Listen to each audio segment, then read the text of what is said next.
Érigée en chef-lieu de département depuis 2008, Transua, localité située à l'est de la Côte d'Ivoire, est toujours l'ombre d'elle-même. Dans ce département, pas d'infrastructures adéquates, routes, bâtiments administratifs, écoles, centres de santé, tout a besoin d'un nouveau visage. Ici, seulement 5 des 111 villages bénéficient actuellement de la fourniture en électricité. 7 autres villages disposant d'installations électriques, comme le village de Priti à Incro, attendent encore leur connexion au réseau national depuis 2008. Les cadres, soutenus par les chefs de village et de canton, s'engagent à remédier à la situation. Quand un village est électrifié, ça amorce déjà son développement.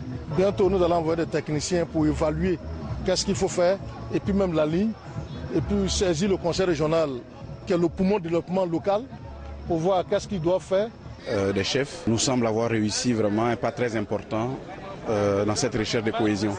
Et donc il nous appartient vraiment d'appuyer cette forme cette vision des choses pour que nous puissions aller ensemble au développement.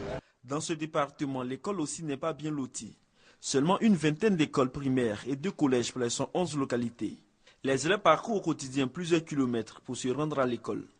Ensemble, les cadres veulent doter chaque village d'une école primaire et les chefs-lieux de sous-préfecture de collèges de proximité. Il faut être éduqué, il faut être une valeur ajoutée. Et cela, nous avons écrit, nous sommes en train de finir une école à Transua. D'ailleurs, c'est fini, qui est l'école intégrée. Culture bron, le modernisme, la tête dedans et la tradition avec le pied. Aujourd'hui, la culture se présente comme un facteur essentiel dans la politique de développement du département de Transua. C'est pourquoi les célébrations des fêtes de l'Ignam et autres événements culturels brons sont caractérisés par la mobilisation de tous les fils et filles des différents cantons. Ici, dans cette zone frontalière du Ghana, chaque jour est un signe d'espoir pour le développement du terroir.